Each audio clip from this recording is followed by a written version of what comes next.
ರಾಹುಲ್ ಗಾಂಧಿಯ ರಾಜಕೀಯದಲ್ಲಿ ರಾಹುಲ್ ಗಾಂಧಿಯ ರಾಜಕಾರಣದಲ್ಲಿ ದೇರಿ ಹೇಳಲಿಕ್ಕೆ ನಂದೇರಿನೇ ಅಂತ ಈ ಸಂದರ್ಭಕ್ಕೆ ಹೇಳಲಿಕ್ಕೆ ಬಯಸ್ತೇನೆ.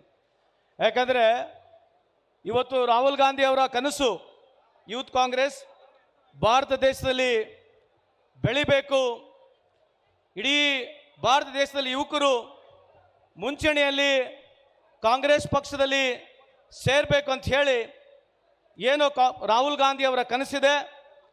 ಆ ಒಂದು ವೇದಿಕೆಯ ಇವತ್ತು ವಿಶೇಷವಾಗಿ ನಮ್ಮ ಯುವ ಸ್ನೇಹಿತರಾಗಿರ್ತಕ್ಕಂಥ ಯುವಕರಾಗಿರ್ತಕ್ಕಂಥ ಮಂಜುನಾಥ್ರವರ ಪದಗ್ರಹಣದ ಈ ಒಂದು ಸಮಾರಂಭದಲ್ಲಿ ವೇದಿಕೆ ಮೇಲೆ ಆಸೀನರಾಗಿರ್ತಕ್ಕಂಥ ಕರ್ನಾಟಕ ರಾಜ್ಯದ ಉಪಮುಖ್ಯಮಂತ್ರಿಗಳು, ನಮ್ಮ ಪಕ್ಷದ ಅಧ್ಯಕ್ಷರಾಗಿರ್ತಕ್ಕಂಥ DK ಶಿವಕುಮಾರ್ ಸಾಹೇಬ್ರವರವರೇ, IWC ಅಧ್ಯಕ್ಷರಾಗಿರ್ತಕ್ಕಂಥ ಉದಯಜಿ ಅವರವರವರೇ, ಮಾಜಿ ಅಧ್ಯಕ್ಷರು ಈ ಕಂದಾಯ ಸಚಿವರಾಗಿರ್ತಕ್ಕಂಥ ಕೃಷ್ಣ ಬೇಡ್ರೇಗೌಡರವರೇ, ವೇದಿಕೆ ಮೇಲೆ ಆಸೀನರಾಗಿರ್ತಕ್ಕಂಥ ಜಯಕುಮಾರ್ ಅವರೇ, ಸಂದೀಪ್ ಅವರೇ, ಅಭಿಷೇಕ್ ರವರೇ, IWCಯ ಮಾಜಿ ಅಧ್ಯಕ್ಷರು ಸ್ನೇಹಿತರಾಗಿರ್ತಕ್ಕಂಥ ಶ್ರೀನಿವಾಸ್ ಅವರೇ, ನಲ್ಪಾಡ್ರವರೇ, ಈ ಒಂದು ಸಮಾರಂಭದಲ್ಲಿ ಪಾಲ್ಗೊಂಡಿರ್ತಕ್ಕಂಥ ಕಾಂಗ್ರೆಸ್ ಪಕ್ಷದ ಎಲ್ಲ ಅಭಿಮಾನಿಗಳೇ, ನಾನು ಜಾಸ್ತಿ ಮಾತನಾಡಕ್ಕೆ ಹೋಗೋದಿಲ್ಲ, ಸಮಯದ ಅಭಾವ ಬೇರೆ ಇದೆ. ಇವತ್ತು ಹೇಳ್ತಕ್ಕಂಥದ್ದು 799 ಜಿಲ್ಲೆಗಳಲ್ಲಿ 28 ರಾಜ್ಯಗಳಲ್ಲಿ 8 ಯೂನಿಯನ್ ಟೆರಿಟರಿಗಳಲ್ಲಿ 1,74,000 ಬೂತ್ ಮಟ್ಟದಲ್ಲಿ 5 ಕೋಟಿಗೂ ಹೆಚ್ಚು ಯುವ ಕಾಂಗ್ರೆಸ್ ಇದೆ ಅಂತ ನಾವು ಹೆಮ್ಮೆ ಪಡಬೇಕಂತ ಈ ಸಂದರ್ಭಕ್ಕೆ ಹೇಳಲಿಕ್ಕೆ ಬಯಸ್ತೀನಿ. ನಿಮಗೆ ಎರಡೇ ವಿಚಾರಗಳನ್ನ ಹೇಳ್ತೀನಿ. ಇವತ್ತು ಬಿಜೆಪಿ ಅವರು ರಾಜಕಾರಣದಲ್ಲಿ ಮತವನ್ನು ಕೇಳ್ತಕ್ಕಂಥದ್ದು, ಯಾವುದೇ ಕೆಲಸ ಮಾಡಿದೀವಿ, ಈ ದೇಶದಲ್ಲಿ ಪ್ರಗತಿ ಆಗಿದೆ, ಈ ದೇಶದ ಯುವಕರಿಗೆ ಕೆಲಸ ಕೊಟ್ಟಿದ್ದೀವಿ ಅಂತ ಹೇಳಿ ಅವರು ಮತವನ್ನು ಕೇಳ್ತಾ ಇಲ್ಲ.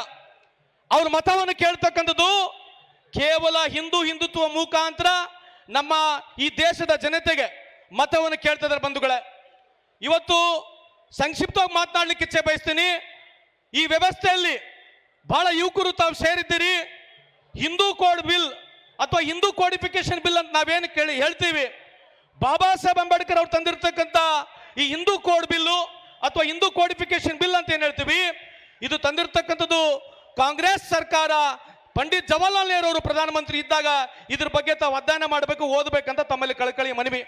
ಎರಡನೇದು, ಇಡೀ ದೇಶೋದ್ಯೋಗಕ್ಕೆ ಸ್ವಾತಂತ್ರ್ಯ ಸಿಕ್ಕಿನ ಮುಂಚೆ ಇಲ್ಲಿವರೆಗೆ ಸುಮಾರು 6.5 ಲಕ್ಷಕ್ಕೂ ಹೆಚ್ಚು ಗುಡಿಗಳು, ಗುಂಡಾರಗಳು, ಮಸೀದಿಗಳು, ಚರ್ಚ್ಗಳು ಯಾರೇ ನಿರ್ಮಾಣ ಮಾಡಿದ್ರೆ ಅದು ಸಿಂಹಪಾಲು ಕಾಂಗ್ರೆಸ್ ಪಕ್ಷ ಅಂತ ಈ ಸಂದರ್ಭಕ್ಕೆ ಕೇಳಲಿಕ್ಕೆ ಇಚ್ಛೆ ಬಯಸ್ತೇನೆ ನಿಮಗೆ. ಇವತ್ತು 5,000ಕ್ಕೂ ಹೆಚ್ಚು ಡ್ಯಾಮ್ಗಳು ಈ ದೇಶದಲ್ಲಿ ಆಗಿದ್ದಾವೆ, ಕಾಂಗ್ರೆಸ್ ಪಕ್ಷದ ಕೊಡುಗಿದೆ ಬಂಧುಗಳೇ. ಇವತ್ತೆಲ್ಲರಿಗಿಂತ ಹೆಚ್ಚಾಗಿ ಒಂದೇ ಒಂದು ಕಾರ್ಯಕ್ರಮ ಹೇಳಿ ಮುಗಿಸ್ತೀನಿ ನಾನು. ನರೇಗಾ ಅಂತಕ್ಕಂಥ ಕಾರ್ಯಕ್ರಮದಲ್ಲಿ ಇವತ್ತು ಸುಮಾರು 25 ಕೋಟಿಗೂ ಹೆಚ್ಚು ಜನ ಈ ನರೇಗಾ ಕಾರ್ಯಕ್ರಮದಲ್ಲಿ ಭಾಗಿಯಾಗಿದ್ದಾರೆ.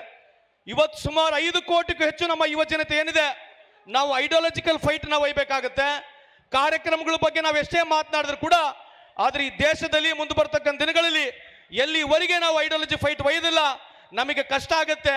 ಅದಕ್ಕೆ ರಾಹುಲ್ ಗಾಂಧಿ ಅವರು ಪದೇ ಪದೇ ಈ ದೇಶದ ಜನರಿಗೆ, ಯುವಕರಿಗೆ ಐಡಿಯಾಲಜಿ ಬಗ್ಗೆ, ಕಾಂಗ್ರೆಸ್ ಬಗ್ಗೆ, ಈ ದೇಶದ ಸಂವಿಧಾನ ಬಗ್ಗೆ ಬಹಳಷ್ಟು ಮಹತ್ವವನ್ನು ಕೊಡ್ತಾ ಇದ್ದಾರೆ. ಅದನ್ನ ನಾವು ಅದನ್ನ ಅರ್ಥ ಮಾಡ್ಕೋಬೇಕಂತ ಈ ಸಂದರ್ಭದಲ್ಲಿ ಹೇಳಿ, ವಿಶೇಷವಾಗಿ ಮಂಜುನಾಥ್ರವರು, ನಿಮ್ಮ ಇಡೀ ಯುವ ಸೇನೆ ಇದೆ, ಕರ್ನಾಟಕ ರಾಜ್ಯದಲ್ಲಿ ಲಕ್ಷಾಂತರ ಯುವಕರು ಇವತ್ತು ಮೆಂಬರ್ಶಿಪ್ ಮಾಡ್ಕೊಂಡಿದ್ದೀರಿ. ನಮ್ಮ ಉದ್ದೇಶ ಏನಿರಬೇಕು, ಮುಂದೆ ಬರ್ತಕ್ಕಂಥ ಚುನಾವಣೆ ಬಿಡಿ, ಚುನಾವಣೆಗಳು ಬರ್ತವೆ, ಸೋಲ್ತೀವಿ ಗೆಲ್ತೀವಿ, ಅದು ಬೇರೆ ಪ್ರಶ್ನೆ. ಆದ್ರೆ ಕಾಂಗ್ರೆಸ್ನಲ್ಲಿ ನೀವು ಯಾಕಿರ್ಬೇಕು, ಕಾಂಗ್ರೆಸ್ಗೆ ಯಾಕೆ ಸೇರ್ಬೇಕು, ಕಾಂಗ್ರೆಸ್ ಪಕ್ಷದ ಪರವಾಗಿ ನೀವು ಯಾಕಿರ್ಬೇಕಂತ ಹೇಳಿ ಆ ಐಡಿಯಾಲಜಿಕಲ್ ಕ್ಲಿಯರಿಟಿಗಳನ್ನ ತಾವು ಇಟ್ಕೋಬೇಕು. ನಮಗೆ ಕಾಂಗ್ರೆಸ್ ಪಕ್ಷದಲ್ಲಿ ಬಹಳಷ್ಟು ಜನರು ಗಾಡ್ ಫಾದರ್ಗಳಿದ್ದಾರೆ, ಜಿಲ್ಲೆಗಳಲ್ಲಿ, ತಾಲೂಕುಗಳಲ್ಲಿ, ರಾಜ್ಯ ಮಟ್ಟದಲ್ಲಿ, ರಾಷ್ಟ್ರ ಮಟ್ಟದಲ್ಲಿ ನಮಗೆಲ್ಲ ರಾಜಕೀಯ ನಾಯಕರುಗಳು ನಮಗೆ ಬೇಕು, ಅವರು ಗಾಡ್ ಫಾದರ್ಗಳು ಆಗಿರ್ತವೆ. ಆದರೆ ಯಾವುದೇ ಗಾಡ್ ಫಾದರ್ ಪಕ್ಷಕ್ಕೆ ದ್ರೋಹ ಬಗ್ಗೆ ಅಂತ ಹೇಳಿದಂತ ಸಂದರ್ಭದಲ್ಲಿ ಆ ನಾಯಕನ ತಾವು ದ್ರೋಹ ಬಗೆಬೇಕಂತ ಈ ಸಂದರ್ಭಕ್ಕೆ ಕೇಳಲಿಕ್ಕೆ ಇಚ್ಛೆ ಬಯಸ್ತೇನೆ ನಿಮಗೆ.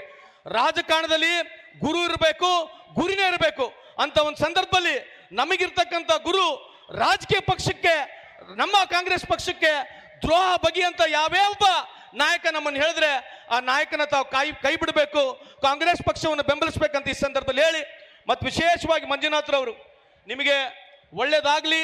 ಇವತ್ತು ಯುವ ಕಾಂಗ್ರೆಸ್ನವರು ನಮ್ಮ ಜಿಲ್ಲಾವಾರುಗಳನ್ನ ನೀವು ಈ ಒಂದು ವೇದಿಕೆಯನ್ನ ಸಜ್ಜು ಮಾಡಿ ಎಲ್ಲ ಮುಖಂಡರುಗಳು ಯಾರು ಚೆನ್ನಾಗಿ ಮಾತನಾಡ್ತಾರೆ, ಐಡಿಯಾಲಜಿ ಬಗ್ಗೆ, ಸಂವಿಧಾನದ ಬಗ್ಗೆ, ಬಾಬಾ ಸಾಹೇಬ್ ಅಂಬೇಡ್ಕರ್ ಬಗ್ಗೆ, ನೆಹರು ಅವ್ರ ಬಗ್ಗೆ ಯಾರು ಮಾತನಾಡ್ತಾರೆ ಅಂಥವ್ರನ್ನ ಕರೆಸ್ಬೇಕು, ಮಾತನಾಡಬೇಕು. ನೀವು ಕೂಡ ಅದನ್ನು ಅರ್ಥ ಮಾಡ್ಕೊಂಡು ಮನೆ ಮನೆಗೆ ಹೋಗಿ ಮುಟ್ತಕ್ಕಂಥ ಕೆಲಸಗಳನ್ನ ತಾವು ಮಾಡಬೇಕು. ಬಿಜೆಪಿ ಅವರು ಕೇಳ್ತಕ್ಕಂಥದ್ದು ಒಂದೇ ಒಂದು, ಕೇವಲ ಹಿಂದುತ್ವ ಬಗ್ಗೆ ಅಷ್ಟೇ ಓಟ್ ಕೇಳ್ತತೆ. ಇವತ್ತು ನಾವೆಲ್ಲರೂ ಈ ಭಾರತ ದೇಶದಲ್ಲಿ ನಾವೆಲ್ಲರೂ ಇಲ್ಲಿರ್ತಕ್ಕಂಥವ್ರು, ನಾನು ಕೂಡ ಹಿಂದೂ, ನಾನೊಬ್ಬ ಹೆಮ್ಮೆ ಹಿಂದೂ ಅಂತ ಈ ಸಂದರ್ಭಕ್ಕೆ ಕೇಳಲಿಕ್ಕೆ ಬಯಸ್ತೇನೆ. ಅದನ್ನ ನೀವು ಸೆಕ್ಯುಲರ್ ಆಗಿ ನಾವು ಕ್ರೆಡೆನ್ಷಿಯಲ್ಸ್ ಇಟ್ಕೊಂಡು ಕಾಂಗ್ರೆಸ್ ಪಕ್ಷದ ಬಗ್ಗೆ ನಮಗೆ ಬದ್ಧತೆ ಇದ್ರೆ ನೀವು ನೇರವಾಗಿ ಹೋಗಿ ಕಾಂಗ್ರೆಸ್ ಪಕ್ಷದ ಸಿದ್ಧಾಂತವನ್ನು ಮಾತನಾಡ್ತಕ್ಕಂಥ ಕೆಲಸ ತಾವೆಲ್ಲ ಯುವಕರೇ ಮಾಡ್ಬೇಕಂತ ಈ ಸಂದರ್ಭದಲ್ಲಿ ಹೇಳಿ, ನನಗೆ ಕರೆಸಿ ಗೌರವವನ್ನು ಸಲ್ಲಿಸಿ ಮಾತನಾಡಲಿಕ್ಕೆ ಅವಕಾಶ ತಪ್ಪಿಸ್ಕೊಟ್ಟಿರ್ತಕ್ಕಂಥದ್ದಿಗೆ ತಮ್ಮೆಲ್ಲರಿಗೆ ವಂದಿಸಿ, ಇನ್ನು ವಿಶೇಷವಾಗಿ ಮಂಜುನಾಥ್ ಅವರಿಗೆ, ನೀವು ಯುವಕರಿದ್ದೀರಿ, ವಿಷಯಗಳನ್ನ ತಗೊಂಡು ಹಳ್ಳಿಗಳಿಗೆ ಓಡ್ತಕ್ಕಂಥದ್ದು, ವಿಶೇಷವಾಗಿ ನಮ್ಮ ಕಾಂಗ್ರೆಸ್ ಸಿದ್ಧಾಂತವನ್ನ ಮನೆ ಮನೆಗೆ ಮುಟ್ಸ್ತಕ್ಕಂಥ ಕೆಲಸ ತಾವು ಮಾಡಿ ಅಂತ ಈ ಸಂದರ್ಭದಲ್ಲಿ ಹೇಳಿ, ನಿಮ್ಮೆಲ್ಲರಿಗೆ ಒಳ್ಳೇದಾಗ್ಲಿ ಅಂತ ಈ ಸಂದರ್ಭದಲ್ಲಿ ಹೇಳಿ 2 ಮಾತನ್ನು ಮುಗಿಸ್ತೀನಿ. ಜೈ ಹಿಂದ್, ಜೈ ಕರ್ನಾಟಕ.